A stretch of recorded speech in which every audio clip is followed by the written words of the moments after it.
प्रवेश कर चुके हैं हिंदी नॉवेल मास्टर की उस गुप्त दुनिया में, जहां कहानियां सिर्फ लिखी नहीं जाती, जाग उठती है। यहां हर छाया के पीछे एक रहस्य छिपा है, हर कदम पर एक अनसुनी फुसफुसाहट, और हर कहानी आपको उस अंधेरे दरवाजे तक ले जाती है जिसे खोलने की हिम्मत हर किसी में नहीं होती। डिस्क्लेमर: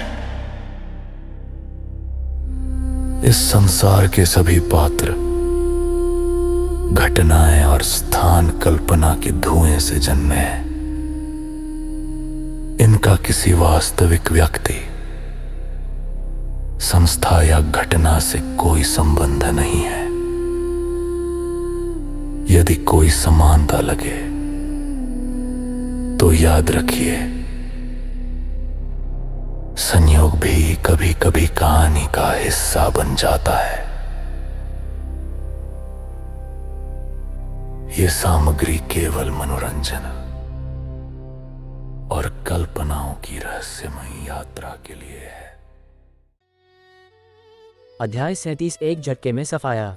मजाक कर रहे हो? युवराज सिंघानिया का चेहरा अचानक बदल गया। दक्षिण प्रांत के नवग्रह सदनों ने रामपुर के वृंदावन एस्टेट्स के आसपास 1000 आदमी घात लगाकर बैठे थे। फिर भी सामने वाला कह रहा था कि कुछ ही मिनटों में सबको साफ कर दिया। कैसी बड़ी डींग! विश्वास नहीं होता? अपने आदमियों को फोन लगाकर देख लो, रणवीर रायचंद ने ठंडे लहजे में कहा। मैंने मौत को ललकारते लोग देखे हैं, पर इतनी जल्दी यमलोक पहुंचने की ख्वाहिश रखने वाला पहली बार देखा। तेरी ख्वाहिश पूरी कर दूंगा। युवराज सिंघानिया का गुस्सा फट पड़ा और उसने अचानक जोर से चीखकर कहा, सारे आदमी बाहर निकलो। रात की खामोशी में कोई जवाब नहीं आया। युवराज सिंघानिया की आवाज खासतौर पर खोखली लग रही थी। सब लोग बाहर आओ, छिपना बंद करो। युवराज सिंघानिया ने फिर चीखकर कहा। फिर भी कोई जवाब नहीं। उसी पल एक काले कपड़ों वाला आदमी दौड़ता हुआ युवराज सिंघानिया के पास आया। वो द्वादश छाया रक्षकों में से एक था। युवराज, हमारे सारे आदमी मारे गए। बात कहते हुए छाया रक्षक की आंखों में डर साफ झलक रहा था। 1000 से ज्यादा आदमी बिना कुछ समझे ही खत्म हो गए, कल्पना से परे। तूने क्या कहा? युवराज सिंघानिया को यकीन नहीं आया और वो बाहर की तरफ लपका। विला से बाहर कदम रखते ही उसके सामने का नजारा देखकर वो स्तब्ध रह गया। चारों तरफ काले कपड़ों वाले अनगिनत आदमी चुपचाप मूर्तियों की तरह खड़े थे। उनकी भयानक आभा हर दिशा में दबाव डाल रही थी। वो कसम खाकर कह सकता था कि ये दक्षिण प्रांत के आदमी नहीं थे। इनमें से एक का भी चेहरा उसे नहीं पहचाना जा रहा था। मेरी मेहमानी कैसी लगी? पीछे से रणवीर रायचंद की आवाज आई। युवराज सिंघानिया को पूरे बदन में सिहरन दौड़ गई, जैसे गले में बर्फ अटक गई हो, सीने में ठंडक की लहर दौड़ रही हो। ये लोग रणवीर रायचंद नहीं लाए थे। मतलब नवग्रह सदनों के भेजे हुए 1000 आदमी सबके सब काल के गाल में समा गए। ये समझते ही उसने पलटकर हुक्म दिया, इनको मार डालो। सवाल करने का वक्त नहीं था। रणवीर रायचंद को अभी खत्म करना होगा, वरना खुद मर जाएगा। वो गहरी खतरे की भावना उसे मौत की खुशबू सूंघा रही थी। द्वादश छाया रक्षक और दर्जनों अंदरूनी सदस्य तुरंत हरकत में आए। रणवीर रायचंद और उसके साथ वाले आदमी पर टूट पड़े। मैंने कहा था न, एक आए तो एक मारूंगा, 1000 आए तो 1000 मारूंगा, कोई नहीं बचेगा। रणवीर रायचंद ने ठंडे स्वर में कहा, फिर खुद आगे बढ़ा और उनमें घुस गया।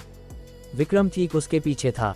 धड़ाम धड़ाम धड़ाम। दर्जनों साधारण गुर्गे दोनों के सामने टिक नहीं पाए और जल्दी ही धराशायी हो गए।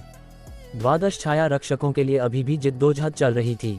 हालांकि अभी मरे नहीं थे, लेकिन युवराज सिंघानिया के पसीने छूट रहे थे, क्योंकि अब मरना सिर्फ वक्त की बात थी। रणवीर रायचंद बहुत ज्यादा खतरनाक था। भीड़ में उसका शरीर जैसे बाढ़ में उफनते ड्रैगन की तरह लहरा रहा था। कड़ाक धड़ाम। जो भी छाया रक्षक उसके सामने आया, अगले ही पल जिंदा नहीं रहा। तुरंत देर हो गया। द्वादश छाया रक्षक सचमुच बहुत ताकतवर थे। कोई भी एक शेर सिंह से कहीं ज्यादा मजबूत था। दुर्भाग्य से उनका सामना रुद्रधाम के हॉल मास्टर रणवीर रायचंद से हो गया, जिन्हें दुनिया को कुचल देने वाला रुद्र देवता कहा जाता था, जो कभी वैश्विक ताकतों को दबा चुके थे। क्या दक्षिण प्रांत द्वारा प्रशिक्षित द्वादश छाया रक्षक उनकी रफ्तार रोक सकते थे? मर जा! एक छाया रक्षक ने अचानक तलवार निकाली और रणवीर रायचंद पर वार किया। तलवार की चमक ने रात को रोशन कर दिया। रणवीर रायचंद ने पीछे नहीं हटे, सीधे मुंह से सामना किया। झनाक कड़ाक। तलवार 2 टुकड़ों में टूट गई। तलवारबाज ने टूटी हुई दोनों हिस्सों को बेवकूफ की तरह देखा। खाली हाथ से तलवार तोड़ देना, क्या ये इंसान भी था? धड़ाम, उसके सोचने से पहले ही एक और मुक्का उसके सीने पर पड़ा। वो उड़कर दूर गिरा, हर पसली टूट गई। बाकी लोग डर से कांप रहे थे। बहुत डरावना, ये इंसान नहीं था। दक्षिण प्रांत द्वारा पाले गए इन चुनिंदा हत्यारों को पहली बार भागने की इच्छा हुई और उन्होंने तुरंत वैसा ही किया। सनसन कुछ कदम ही भागे थे कि पीछे से कई ठंडी चमकें उड़कर आईं। उनकी गर्दन ठंडी हुई, फिर गर्माहट फैली और खून की बौछारें उछलीं।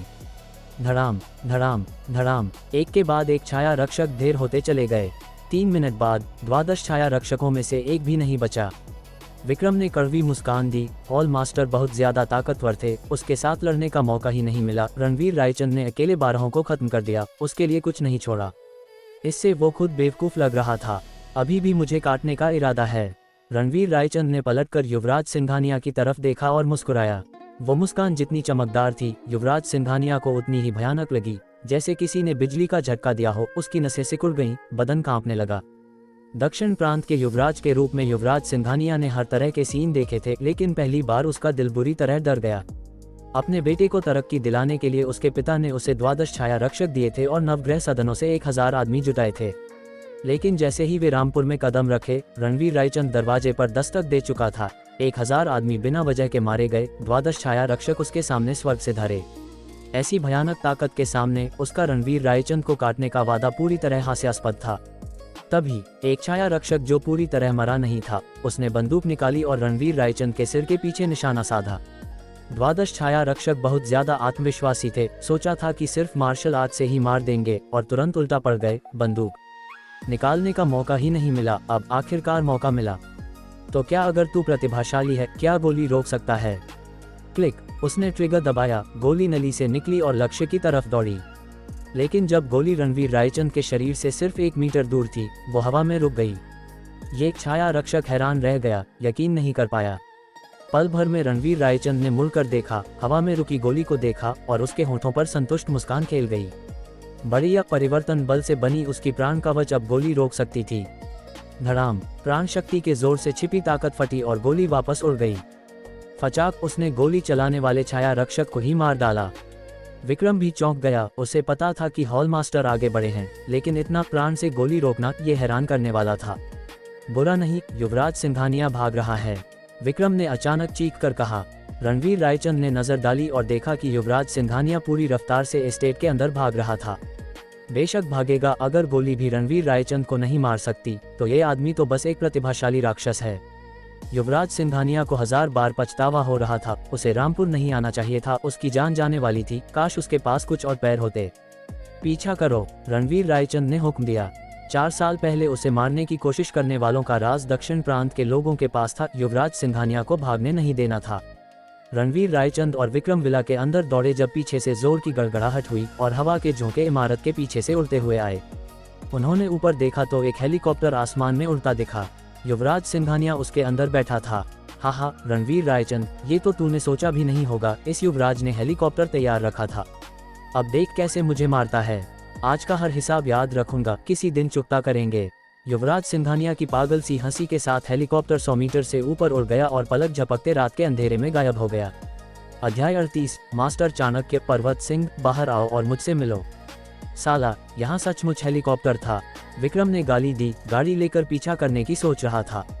रणवीर रायचंद ने उसे रोका। बेकार है, कभी नहीं पकड़ पाओगे। हेलीकॉप्टर को रडार से लॉक करने का इंतजाम करो, वो सीधे दिल्ली नहीं उड़कर जा सकता। विक्रम ने प्रशंसा भरी नजरों से देखा। ऑल मास्टर सचमुच दूर तक सोचते थे। उसने तुरंत संबंधित विभाग से संपर्क करके रडार ट्रैकिंग उधार ली। रुद्र सेना भी तुरंत पीछे हट गई। खुराना परिवार को खत्म करने से लेकर नरसिम्हा सदन को तबाह करने तक, या आज युवराज सिंघानिया को मारने की कोशिश तक, रुद्र सेना को ज्यादा भूमिका निभाने का मौका ही नहीं मिला।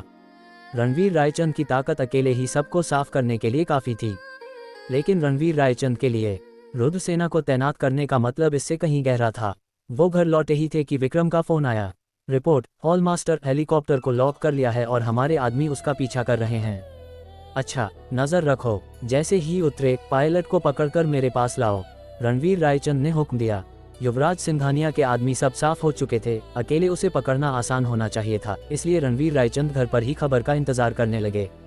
2 घंटे बाद विक्रम ने फिर अपडेट दिया। हेलीकॉप्टर मास्टर चाणक्य के आश्रम में उतरा है। मैंने चारों तरफ घेरा डाल दिया है, बस हुक्म दो और अंदर घुसकर पकड़ लें। मास्टर चाणक्य का आश्रम। रणवीर रायचंद हैरान हुआ, युवराज सिंघानिया वहां क्यों गया? क्या दक्षिण प्रांत का पर्वत सिंह से कोई रिश्ता था? भाइयों को छिपे रहने और घेरा बनाए रखने को कहो, मेरा हुक्म आने तक हमला मत करो। रणवीर रायचंद ने कहा। जी हाँ, विक्रम ने जवाब दिया और फोन काट दिया। पर्वत सिंह शेर सिंह का गुरु है और रामपुर का नंबर 1 विशेषज्ञ। अगर वो मास्टर चाणक्य के आश्रम में है तो शेर सिंह का बदला क्यों नहीं लिया? दक्षिण प्रांत से उसका क्या रिश्ता है? रणवीर रायचंद सोच में पड़ गया। अगली सुबह संयोग से वीकेंड था, इसलिए अनन्या छुट्टी पर थी और बच्चे के साथ घर पर रह सकती थी। मैं कुछ काम निपटाने जा रहा हूँ, रणवीर रायचंद ने कहा और निकल गए। अनन्या शर्मा ने कुछ नहीं पूछा। पिछली बातचीत के बाद से उसने ज्यादा दखल देना बंद कर दिया था। रणवीर रायचंद जो उसे बताना चाहते थे बताएंगे। पति पत्नी के बीच बुनियादी भरोसा यही था।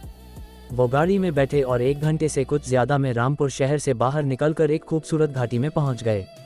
विक्रम सड़क किनारे इंतजार कर रहा था। मिलने के बाद गाड़ी आगे बढ़ी। साथ ही विक्रम ने संक्षिप्त रिपोर्ट दी। पिछली रात युवराज सिंघानिया के हेलीकॉप्टर से मास्टर चाणक्य के आश्रम में उतरने के बाद से कोई बाहर नहीं निकला था। रणवीर रायचंद के घेरा डालो लेकिन हमला मत करो के हुक्म के मुताबिक रुद्रधाम के आदमी आसपास की पहाड़ियों में छिपे हुए हर हरकत पर नजर रखे हुए थे। दक्षिण प्रांत के इतने आदमी मारे गए, फिर भी भागने की बजाय युवराज सिंघानिया मास्टर चाणक्य के आश्रम में आया, अजीब है, विक्रम ने कहा। वहां पहुंचकर पता चल जाएगा। चूंकि पर्वत सिंह मेरे पास नहीं आ रहा, मैं उसके पास जा रहा हूं, रणवीर रायचंद ने ठंडे स्वर में कहा और गाड़ी घाटी में तेजी से दौड़ने लगी। वृंदावन एस्टेट्स। रणवीर रायचंद के जाने के थोड़ी देर बाद रिया ओबरॉय जल्दबाजी में आए। आप किसे ढूंढ रही हैं? अनन्या शर्मा ने हैरानी से पूछा। अनन्या दी, रूही ने पुकारा। रूही, तुम इसे जानती हो? अनन्या शर्मा और ज्यादा हैरान हो गई, उसे खुद इस औरत का कोई अता पता नहीं था। नमस्ते, मैं रिया ओबरॉय हूँ। मैं पहले भी मिस्टर रायचंद से कई बार मिल चुकी हूँ, रिया ओबरॉय ने जल्दी से समझाया। कई बार मिल चुकी? अनन्या शर्मा हैरान हुई। रणवीर ने इसका कभी जिक्र नहीं किया था। रिया ओबरॉय के पास लंबी बात करने का वक्त नहीं था और उसने जल्दी से पूछा, क्या मिस्टर रायचंद घर पर हैं? वो अभी अभी बाहर गए हैं, अनन्या ने जवाब दिया। ये बुरा हुआ, रिया ओबरॉय का दिल धंस गया। उसे पता चला था कि दक्षिण प्रांत ने खुद युवराज को भेजा है रामपुर प्रांत के सबसे मजबूत द्वादश छाया रक्षकों और बड़ी फौज के साथ रणवीर रायचंद को खत्म करने के इरादे से। विश्वसनीय सूचना के मुताबिक वे शायद रामपुर पहुंच चुके थे, इसलिए वो दौड़ी चली आई थी। बस रणवीर रायचंद घर पर नहीं थे। क्या आपको पता है वो कहाँ गए? अनन्या शर्मा ने सिर हिलाया। रिया ओबरॉय ने त्योरियां चढ़ाईं। रणवीर रायचंद के स्वभाव को देखते हुए शायद वो सीधे दक्षिण प्रांत के युवराज से भिड़ने गए होंगे। खतरा। उसने तुरंत अनन्या से रणवीर रायचंद को फोन करवाया, लेकिन फोन बंद था और उसका चेहरा चिंता से भर गया। रिया जी, मेरे पति को कुछ हुआ है क्या? कुछ गंभीर नहीं, बस उनकी मदद चाहिए थी। चूंकि वो घर पर नहीं है, मैं फिर आऊंगी। रिया ओबरॉय जल्दी से निकल गई। उस वक्त रणवीर रायचंद, जिन्हें उसकी आने की खबर नहीं थी, कुछ मिनट बाद अपने मंजिल पर पहुंच गए। सड़क किनारे के लॉन पर सफेद दीवारों और भूरे टाइलों वाला मंदिर जैसा ढांचा खड़ा था, जो पुरानी शान बिखेर रहा था। तख्ती पर 3 बड़े अक्षर थे, मास्टर चाणक्य आश्रम। रणवीर रायचंद गाड़ी से उतरे, उन 3 अक्षरों को घूरा, नजरें ठंडी। रामपुर का नंबर 1 विशेषज्ञ यहीं रहता था। आज वो खुद देख लेगा। मास्टर चाणक्य, पर्वत सिंह से मिलने आया हूँ। जोर की गर्जना, जैसे ड्रैगन की दहाड़, आसमान पाताल हिला देने वाली। मास्टर चाणक्य आश्रम के अंदर युवराज सिंघानिया का चेहरा सफेद पड़ गया। वो आराम कर रहा था, रात भर न सोने के बाद सुबह ही झपकी ली थी। अचानक आए आवाज से उसकी नींद उचक गई। रणवीर रायचंद। युवराज सिंघानिया ने आवाज तुरंत पहचान ली। पिछली रात रणवीर रायचंद की हर बात और हरकत ने उसके दिल पर गहरा साया डाल दिया था। ये यहाँ तक पहुँच गया, ये कैसे पता चला? युवराज सिंघानिया के अंदर मूल डर उमड़ आया। लग रहा था जैसे पूरा रामपुर रणवीर रायचंद के कंट्रोल में हो, उसकी हर हरकत रणवीर को पता हो। बिना कुछ कहे वो पीछे के आंगन की तरफ भागा। मास्टर पर्वत, रणवीर रायचंद आ गया है, कृपया संन्यास तोड़कर बाहर आएं। उसकी आवाज ज्यादा डर से कांप रही थी। कोई नहीं। रणवीर रायचंद की भौहें सिकुड़ी। उसने आगे बढ़कर लकड़ी के दरवाजे पर हल्के से दबाव डाला। पल भर में असीम आभा गरजी। कड़ाक, ताला टूट गया और दरवाजा खुल गया। रणवीर रायचंद का अजेय शरीर मास्टर चाणक्य आश्रम में कदम रखा। जोर की हवा चली और पूरा परिसर उसकी आभा के नीचे झुक गया। एक बार फिर, मास्टर चाणक्य, पर्वत सिंह, बाहर आओ। उसकी आवाज चारों तरफ गड़गड़ाहट की तरह गूंजी। धड़ाम। उसी पल मास्टर चाणक्य आश्रम के पीछे के आंगन से जोरदार आभा फटी और हवा को दबा दिया। एक आकृति हैरान हंस की तरह उड़ती हुई सामने के आंगन में उतरी।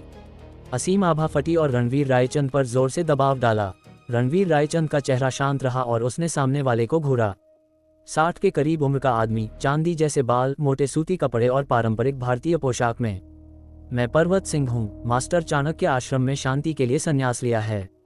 तुम कौन हो और यहाँ उपद्रव क्यों कर रहे हो? पर्वत सिंह ने कहा। उसका लहजा ठंडा और गहरा था।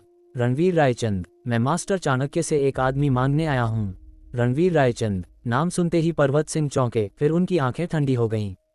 इस बूढ़े का आखिरी शिष्य शेर सिंह था, जो कुछ दिन पहले मारा गया।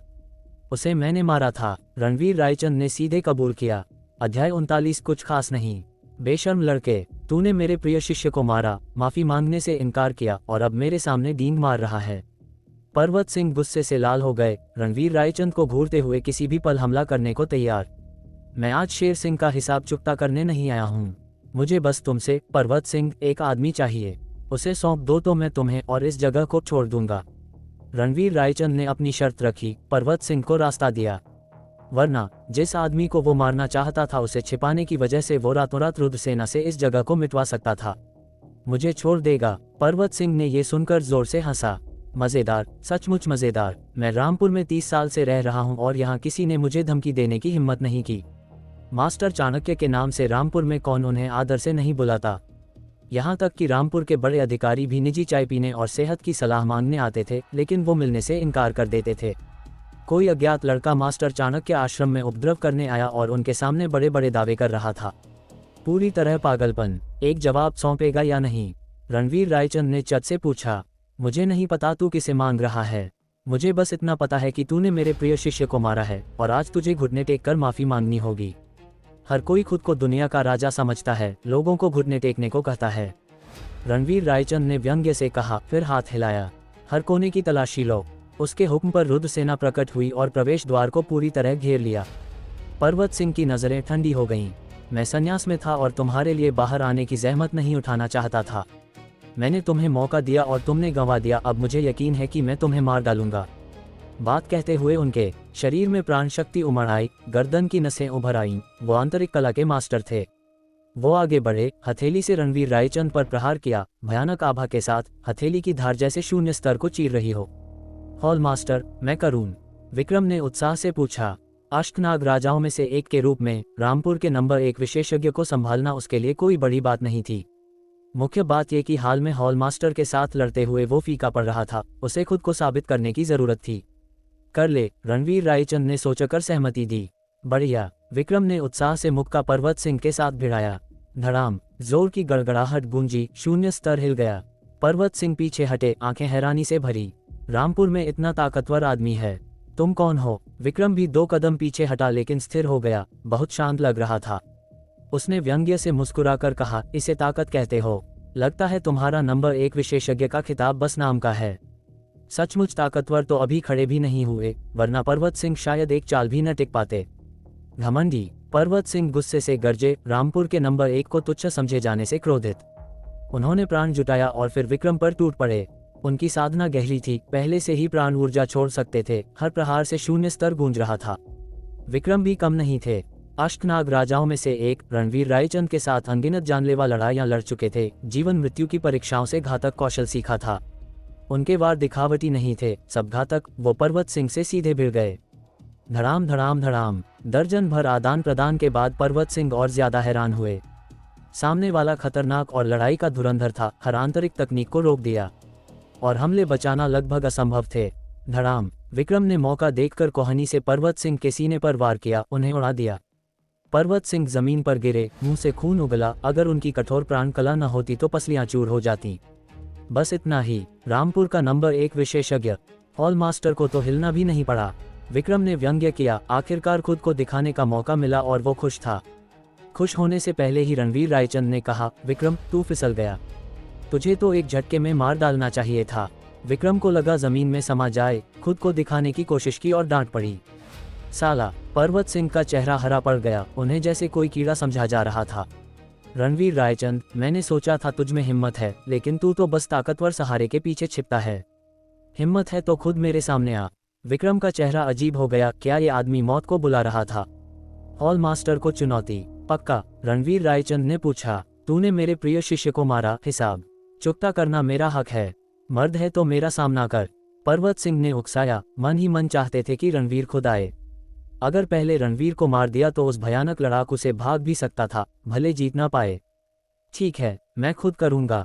एक बात याद रख, बस एक चाल, रणवीर रायचंद ने शांत स्वर में कहा। क्या? पर्वत सिंह मुंह बाए रहे। जो अभी लड़ने से डर रहा था वो अब कह रहा था कि बस एक चाल में खत्म पागलपन। कहते हैं मास्टर चाणक्य फैंग शुई और तलवारबाजी में माहिर हैं और रामपुर के नंबर 1 तलवारबाज हैं। मैं सलाह दूंगा कि इस एक चाल के लिए तलवार इस्तेमाल करो, रणवीर रायचंद ने ठंडे स्वर में कहा। अच्छा, तूने खुद मांगा? पर्वत सिंह गुस्से से हंस पड़े। इतना बेवकूफ़ आदमी पहले कभी नहीं मिला। फैंग शुई में मैं डींग नहीं मारूंगा, लेकिन तलवारबाजी में पूर्व देश के नंबर 1 तलवारबाज अर्जुन वाजपेयी ही मुझे हरा सकते हैं। चूंकि तू मौत मांग रहा है, मैं पूरी कर दूंगा। सन हाथ झटके से एक लंबी तलवार घर से उड़कर उनके हाथ में आ गई। चाणक्य तलवार कला, उन्होंने गर्जना की, तलवार की श्रृंखला चलाए और रणवीर रायचंद पर वार किया। तलवार ठंडी चमकी, हत्या का इरादा हड्डियों तक चुभ रहा था। छिपे हुए कोने में युवराज सिंघानिया ध्यान से देख रहा था, मुठियां कसी हुई। मार, रणवीर रायचंद को मार डाल। फचाक, जैसे ही तलवार रणवीर रायचंद का सिर लेने वाली थी, बिजली जैसी चमक उड़ी और तलवार से टकराए। झनाक, तीखी आवाज गूंजी। पर्वत सिंह की तलवार टूटकर जमीन पर गिरी। प्रतिक्रिया करने से पहले ही वो चमक उनकी गर्दन तक पहुंच गई। गर्दन में ठंडक महसूस हुई। उन्होंने नीचे देखा तो खून बह रहा था। तलवार, वो तलवार थी, कहीं से आए। एक झटके में उनकी तलवार काटी और फिर उनकी गर्दन। भूल गया बताना, रायचंद भी तलवार चलाता है, रणवीर रायचंद ने कहा। हंस पर्वत सिंह ने सांस ली। खून फेफड़ों में भर गया। बोलने का वक्त नहीं मिला, वो गिर पड़े, मर गए। उनकी आंखें आसमान को ताक रही थीं, पुतलियां अभी भी असीम डर से भरी थीं। मृत्यु के पल में भी उन्हें यकीन नहीं आया कि अपनी मशहूर तलवार तकनीक चलाते हुए एक चाल में मारे गए। रामपुर का नंबर 1 विशेषज्ञ, कुछ खास नहीं। अध्याय 40 असली मास्टरमाइंड वे ही निकले। विक्रम को मन ही मन कहने का मन था, पर्वत सिंह कमजोर नहीं था, बस हॉल मास्टर बहुत ज्यादा खतरनाक थे। रणवीर रायचंद की नजर अचानक एक कोने पर गई। एक आकृति पूरी रफ्तार से भाग रही थी। देखने की जरूरत नहीं थी कि कौन था। इस बार नहीं भागेगा। रणवीर रायचंद पल भर में आगे बढ़ गए। मास्टर चाणक्य आश्रम के पीछे के आंगन में युवराज सिंघानिया पागलों की तरह भाग रहा था। उसका दिल छाती से बाहर आने को था। डरावना था, पिछली रात से कहीं ज्यादा। रामपुर का नंबर 1 विशेषज्ञ मास्टर चाणक्य, पर्वत सिंह, रणवीर रायचंद के एक तलवार के वार में गर्दन कट गई। अगर खुद न देखता तो कभी यकीन न करता। वो खुद तरक्की के लालच में 12 छाया रक्षकों और 1000 से ज्यादा आदमियों को लेकर रामपुर आया था, सिर्फ रणवीर रायचंद को मारने, तरक्की पाने और दक्षिण प्रांत के बूढ़ों से स्वीकार्यता हासिल करने के लिए, ताकि एक दिन अपने पिता की जगह ले सके। लेकिन जैसे ही वे आए, रणवीर रायचंद दरवाजे पर आ धमका और सबको साफ कर दिया, सिवा उसके। 1000 गुर्गे खोना अलग बात थी, लेकिन 12 छाया रक्षक, दक्षिण प्रांत की मेहनत से बनी तलवारें, पूर्व देश के दैत्याकारों के खिलाफ डर का हथियार, सब उसके हाथों मारे गए। खबर दक्षिण प्रांत पहुंची तो वहां कैसे मुंह दिखाएगा। उसके पिता उसे पीटेंगे, पूरा प्रांत पूर्व देश की हंसी का पात्र बन जाएगा। इसलिए उसने हेलीकॉप्टर सीधे मास्टर चाणक्य आश्रम उड़ाया।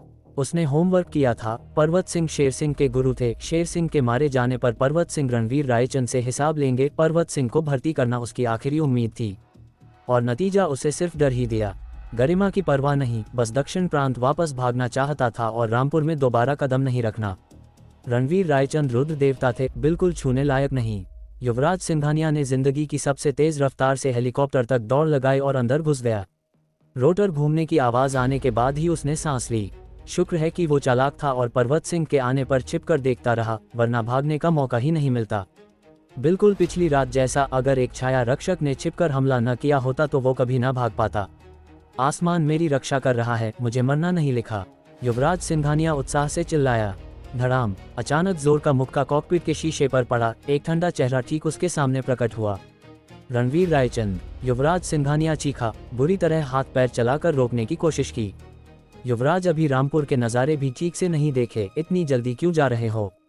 रणवीर रायचंद ने युवराज सिंघानिया को पकड़ा, जैसे चूजे को उठाया और जमीन पर पटक दिया। रणवीर रायचंद, मुझे छूने की हिम्मत की तो दक्षिण प्रांत तुझे टुकड़े टुकड़े कर देगा।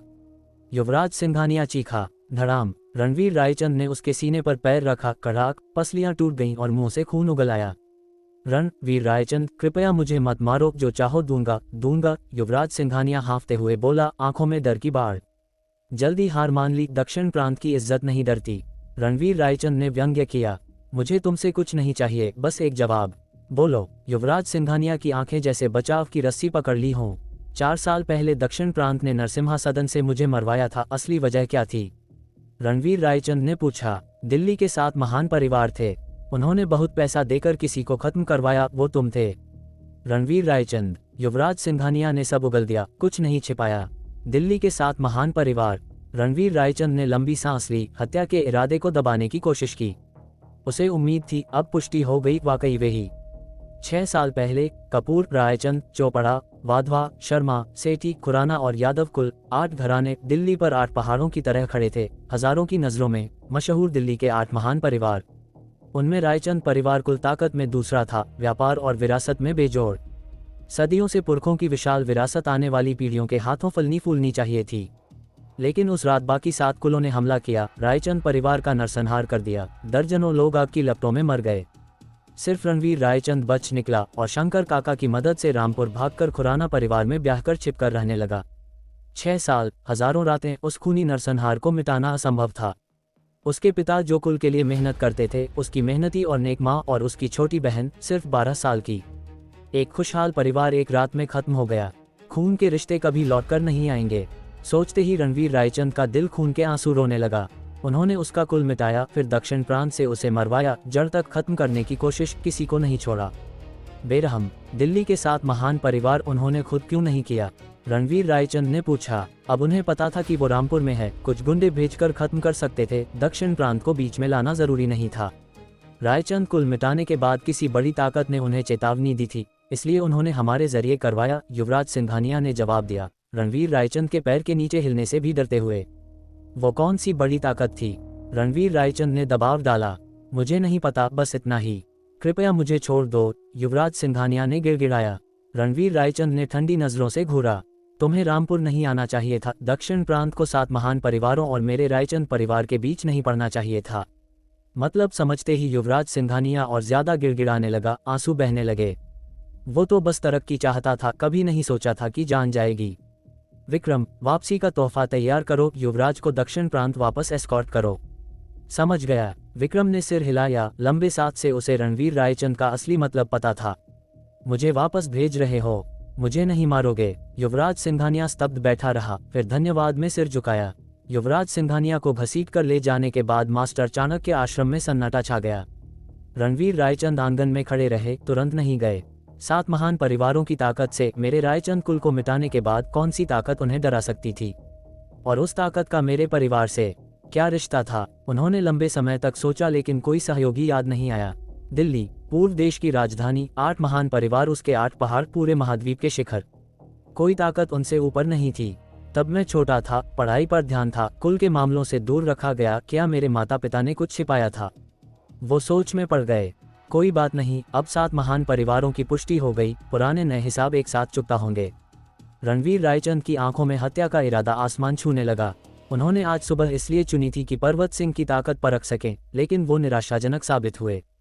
रामपुर का तथाकथित नंबर 1 विशेषज्ञ नाम का ही था, अर्जुन वाजपेयी। रणवीर रायचंद ने वो नाम बुदबुदाया, वो नाम जो पर्वत सिंह ने लिया था, पूर्व देश के सर्वश्रेष्ठ तलवारबाज कहे जाने वाले।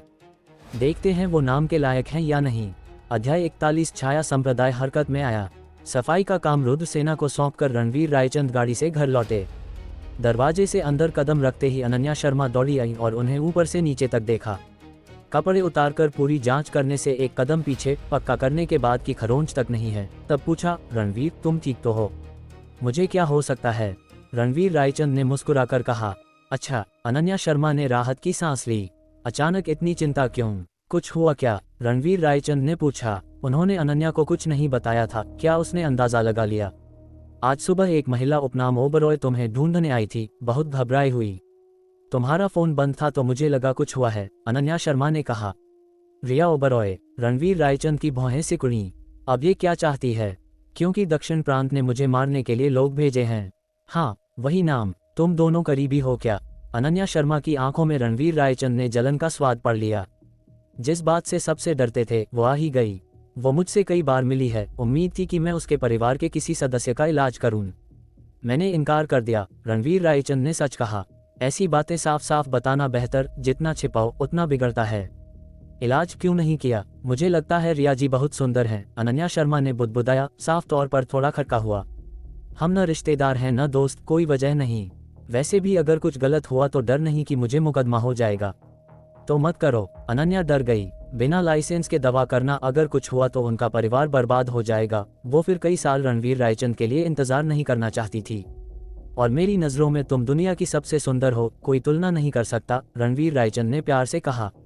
बस करो। अनन्या शर्मा ने उनकी छाती पर मुक्का मारा, हालांकि आंखों में मुस्कान झलक आए।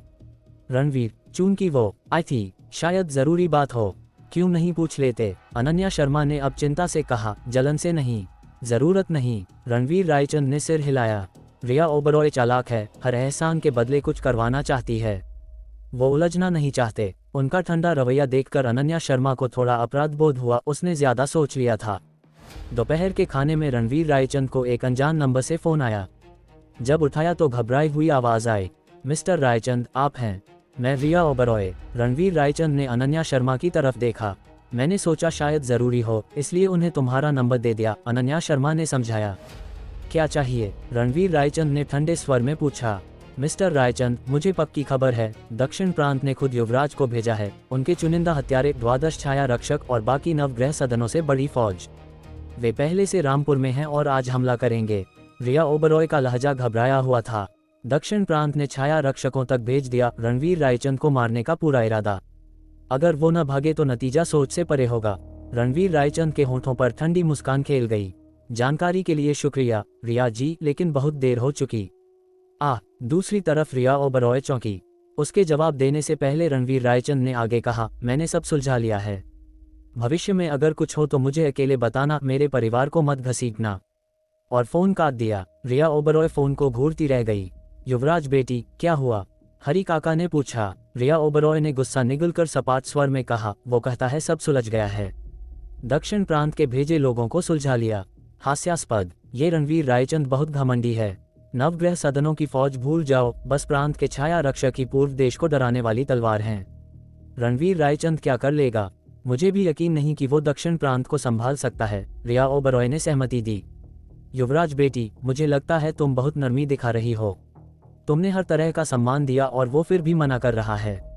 अब सख्ती करो, हरी काका ने उकसाया। उसे ओबरॉय हवेली पर अगवा कर लाएं। रिया ओबरॉय मुस्कुराए और सिर हिलाया। रणवीर रायचंद के स्वभाव को देखते हुए वो तरीका काम नहीं करेगा और हमारे पास इतनी ताकत नहीं। चूंकि मदद मांग रहे हैं, ऐसा करना शर्मनाक होगा। युवराज बेटी, इंतजार नहीं कर सकते। हरी काका की आवाज चिंतित थी। मुझसे ज्यादा किसी को जल्दी नहीं, मेरे दादाजी बीमार हैं। रिया ओबरॉय ने आह भरी। बस एक तरीका है, इंतजार करो जब तक दक्षिण प्रांत रणवीर रायचंद को ढूंढ ले। जब वो न जीत पाए, मैं प्रकट होकर उसे बचाऊंगी, तब शायद वो मदद करने को तैयार हो। हरी काका का चेहरा बदल गया। दक्षिण प्रांत और हमारे ओबरॉय परिवार का कोई रिश्ता नहीं, और ये पूर्व देश है। वे सम्मान नहीं देंगे। बहुत खतरनाक है। यही एक तरीका है। मैंने फैसला कर लिया, दादाजी के लिए, ओबरॉय परिवार के लिए। रिया ओबरॉय दृढ़ थी। हरी काका की आंखों में आंसू आ गए। ओबरॉय परिवार की मुसीबत सचमुच बहुत भारी थी। दोपहर ढलते ही रणवीर रायचंद को विक्रम का फोन आया। हॉल मास्टर, सब इंतजाम हो गया। यकीन है ये बड़ा तोहफा दक्षिण प्रांत को स्तब्ध कर देगा। अच्छा, लेकिन वो तोहफा काफी नहीं, रणवीर रायचंद ने कहा। हॉल मास्टर, और क्या प्लान कर रहे हैं? मुझे जो जानकारी चाहिए थी मिल गई। दक्षिण प्रांत के और हत्यारे भेजने का इंतजार करने की बजाय हम पहले हमला करें, रणवीर रायचंद ने ठंडे स्वर में कहा। हॉल मास्टर दक्षिण प्रांत पर हमला करने वाले थे। विक्रम का खून उबाल मारने लगा। हुक्म दो और मैं रुद्र सेना लेकर दक्षिण प्रांत को जमीन से मिटा दूं। एक दक्षिण प्रांत के खिलाफ इतना तामझाम जरूरी नहीं, रणवीर रायचंद ने रोक दिया।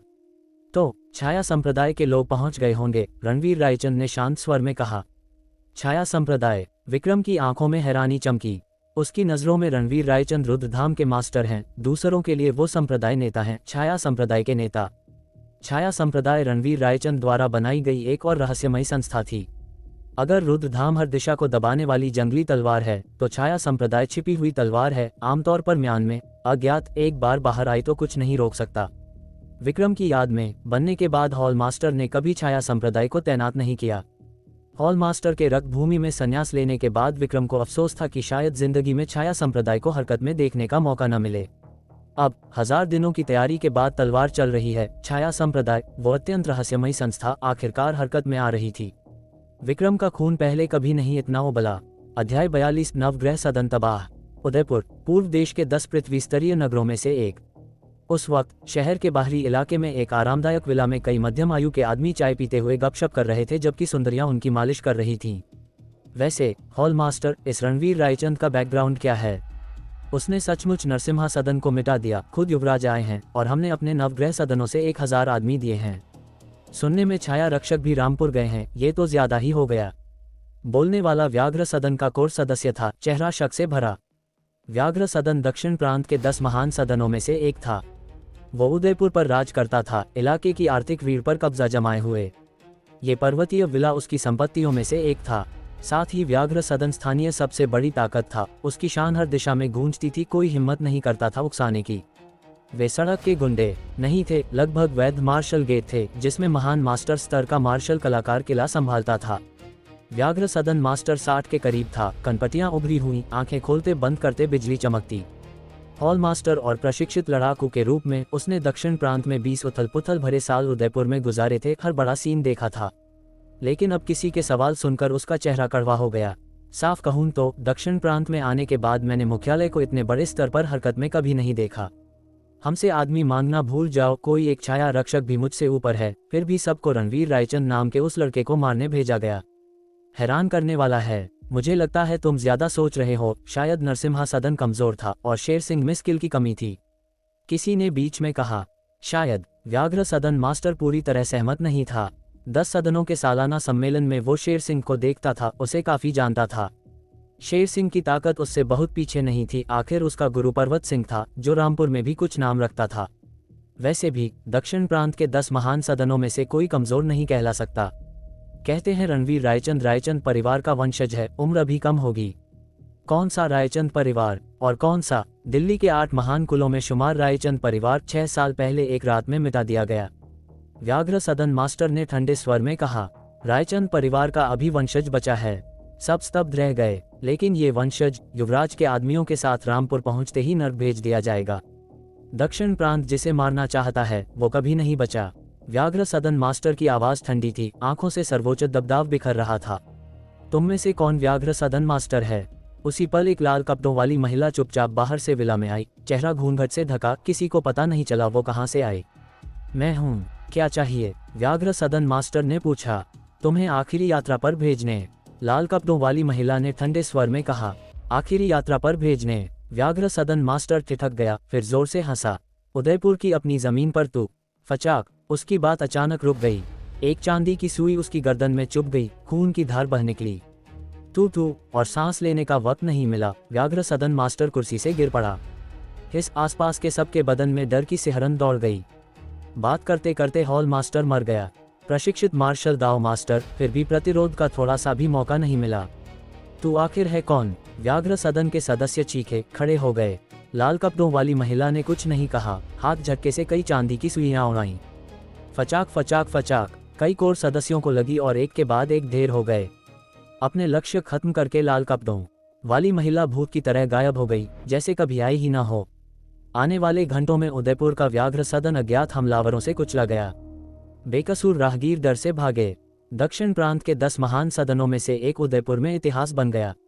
यही नज़ारा दूसरे शहरों में दोहराया गया। हमलावर बिना चेतावनी के आए, हर सदन को पूरी तरह अंधेरे में पकड़ा। बेहद कम वक्त में हर मुख्य व्यक्ति भयानक मौत मरा। 1 घंटे के अंदर 9 पृथ्वी स्तरीय शहरों के नवग्रह सदन एक साथ खत्म हो गए। इतनी तेजी से हुआ कि पीड़ितों को मुख्यालय को खबर करने का भी वक्त नहीं मिला। शाम तक एक कुरियर बॉक्स दक्षिण प्रांत पहुंचा, बलवंत सिंघानिया के लिए व्यक्तिगत रूप से साइन करने को। जब बलवंत सिंघानिया ने बॉक्स खोला, उसमें की चीज देखकर वो चौंक कर चीख पड़े। मेरा बेटा युवराज, जल्दी 120 को कॉल करो। अस्पताल पहुंचाकर भी देर हो चुकी थी। युवराज सिंघानिया ने आखिरी सांस ली। खबर फैली, दक्षिण प्रांत में हड़कंप मच गया। युवराज आदमी लेकर रामपुर गया था, लेकिन सिर्फ एक रात में सिर्फ एक लाश वापस आए। वे 12 छाया रक्षक और नवग्रह सदनों से भेजे 1000 से ज्यादा आदमी।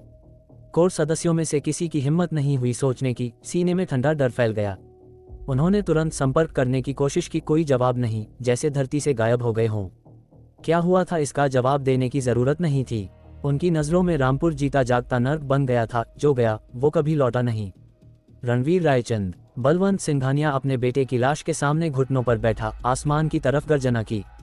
रायचंद परिवार का एक अकेला बच्चा दक्षिण प्रांत को इतना बड़ा नुकसान पहुंचाया, यहाँ तक कि उसका बेटा छीन लिया अक्षम्य। हुक्म दो, सारे नवग्रह सदन हरकत में आए, रामपुर को घेर लो। मुझे रणवीर रायचंद की लाश चाहिए। बलवंत सिंघानिया ने गरज कर कहा, गुस्से में किसी से सलाह लिए बिना सिर्फ रणवीर रायचंद का सिर चाहिए था। उसके आदमी हुक्म लेकर गए ही थे कि एक वापस दौड़ा आया, चेहरा लाश जैसा, घुटने मुड़े और जमीन पर गिर पड़ा। रिपोर्टिंग प्रांत स्वामी को बोल, बलवंत सिंघानिया ने गरजा। नवग्रह सदन खत्म हो गए। ये शब्द निकलते ही पूरे हॉल में मृत सन्नाटा छा गया। सिर्फ अनगिनत चौड़ी आंखें, असीम डर से भरी और तेज सांसों की आवाजें, जैसे आसमान से बिजली गिरी हो। सब स्तब्ध रह गए। क्या बकवास कर रहा है? बलवंत सिंघानिया ने उस गुर्गे का कॉलर पकड़ा। व्याघ्र सदन, नीलकंठ सदन, कूर्म सदन, गरुड़ सदन, कुबेर सदन, अग्नि सदन, स्वर्ण सदन, नाग सदन, भैरव सदन, सारे नवग्रह सदन खत्म, एक भी नहीं बचा। आदमी कांपते हुए बुदबुदाया। धड़ाम। बलवंत सिंघानिया की नजरें अंधेरी हो गईं। वो बेहोश होने को थे, नौकर ने मुश्किल से संभाला। सारे नवग्रह सदन खत्म, ये खबर लगभग उनकी जान लेने वाली थी। नरसिम्हा सदन जोड़ लो तो दक्षिण प्रांत के 10 महान सदन पूर्व देश के 10 पृथ्वी स्तरीय शहरों पर सदियों से राज करते थे। जड़ें गहरी, मिलकर प्रांत का विशाल साम्राज्य बनाया था। अब पल भर में सब खत्म। कौन यकीन करेगा? कौन करने की हिम्मत करेगा? स्वामी, ये झूठ होना चाहिए। शायद संपर्क सिर्फ टूट गया हो। सारे 9 एक साथ कैसे खत्म हो सकते हैं?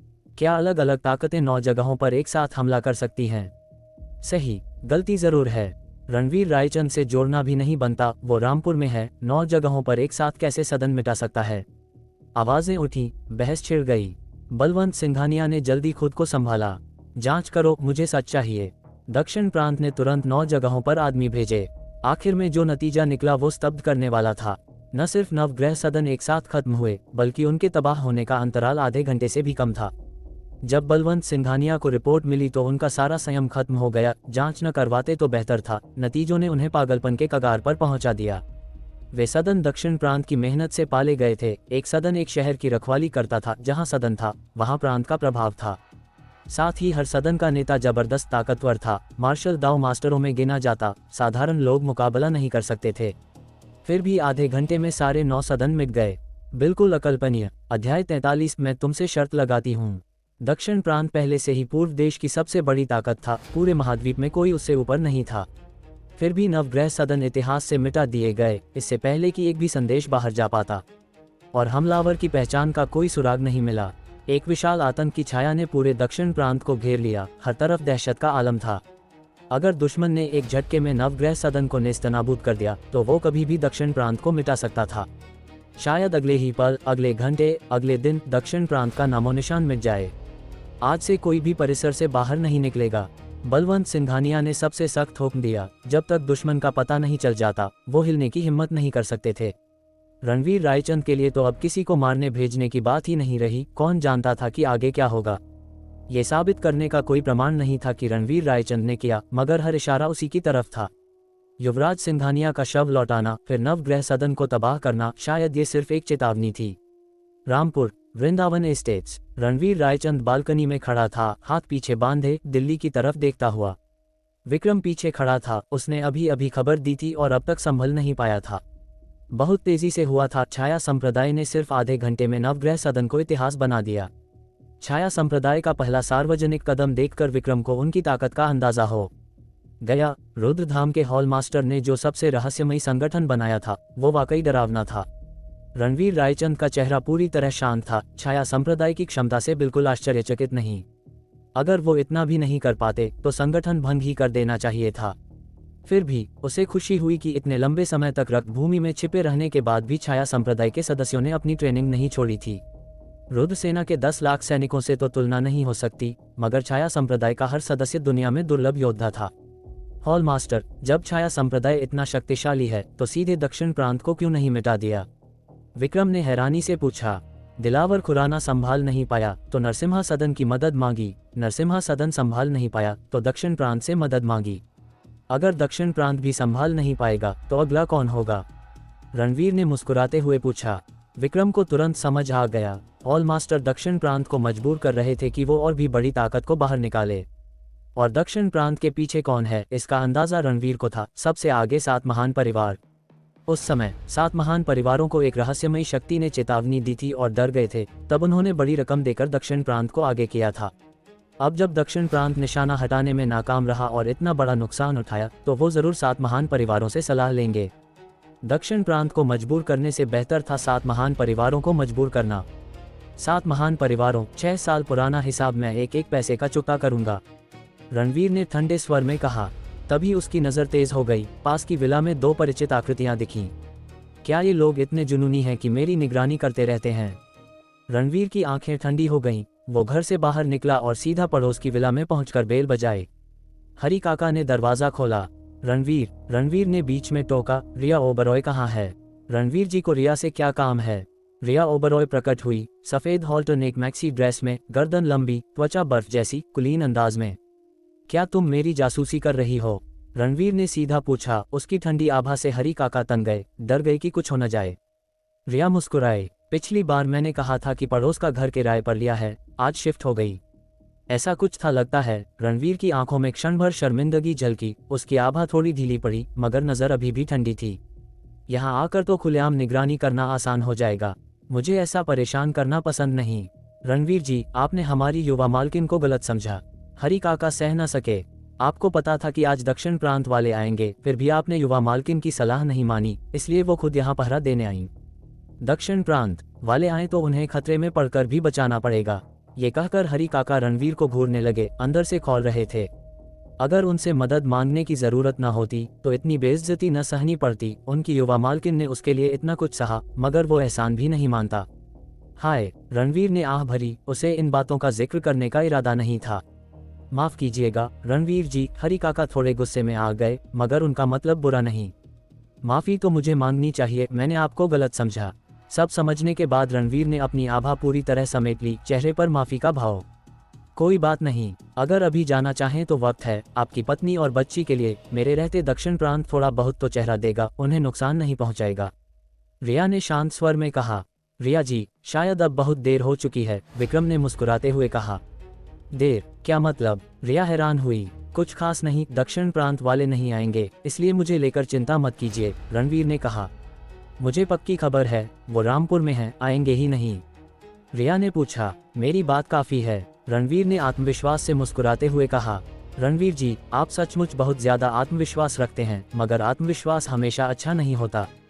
हमारी युवा मालकिन खतरे में पड़कर भी आपके साथ इंतजार करने को तैयार हैं, फिर भी आप अकेले फैसले लेते रहते हैं, ये देखकर मैं सह नहीं पाता। हरी काका सचमुच गुस्से में थे। ऐसा नाशुक्रा इंसान कभी नहीं देखा था। मैंने पहले ही कहा, आपकी मेहरबानी के लिए शुक्रिया, मगर जरूरत नहीं। आप मुझे पूरी तरह नजरअंदाज कर सकती हैं, रणवीर ने उदासीन स्वर में कहा। उन्हें वो घमंडी लगा, खुद को वो बस सच बता रहा था। रणवीर रायचंद, क्या मैं तुमसे एक शर्त लगा सकती हूँ?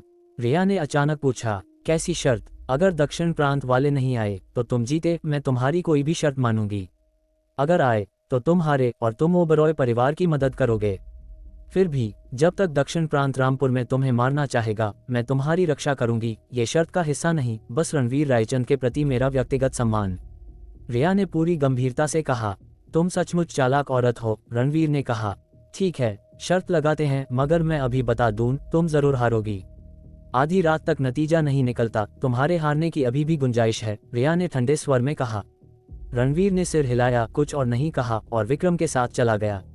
युवा मालकिन, रणवीर रायचंद जरूर हारेगा, मगर मुझे डर है कि वो वादा नहीं निभाएगा, हरी काका चिंतित थे।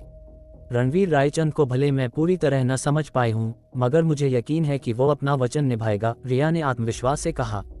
पहले उसका इरादा था कि जब रणवीर हार मान लेगा तब ओबरॉय परिवार की युवा मालकिन के नाम पर उसकी जान बचाएगी, ताकि वो एहसानमंद हो जाए। मगर वो पक्का तरीका नहीं था। अब शर्त थी, रणवीर हारा तो सब पक्का। अब बस इंतजार करना था। अध्याय 44। फिर कभी परेशान मत करना। रिया ओबरॉय ने पूरा दोपहर इंतजार किया, मगर दक्षिण प्रांत का कोई नहीं आया। उसने ज्यादा नहीं सोचा, दक्षिण प्रांत वाले रणवीर रायचंद से निपटने आए थे, रात में ही आएंगे शायद। आधी रात के करीब 12 बजने को थे। रिया की बेचैनी बढ़ गई। वो नहीं चाहती थी कि दक्षिण प्रांत रणवीर को मार डाले, मगर शर्त तो लगा चुकी थी। अगर वो नहीं आए तो वो हार जाएगी और रणवीर से मदद मांगने की उम्मीद टूट जाएगी।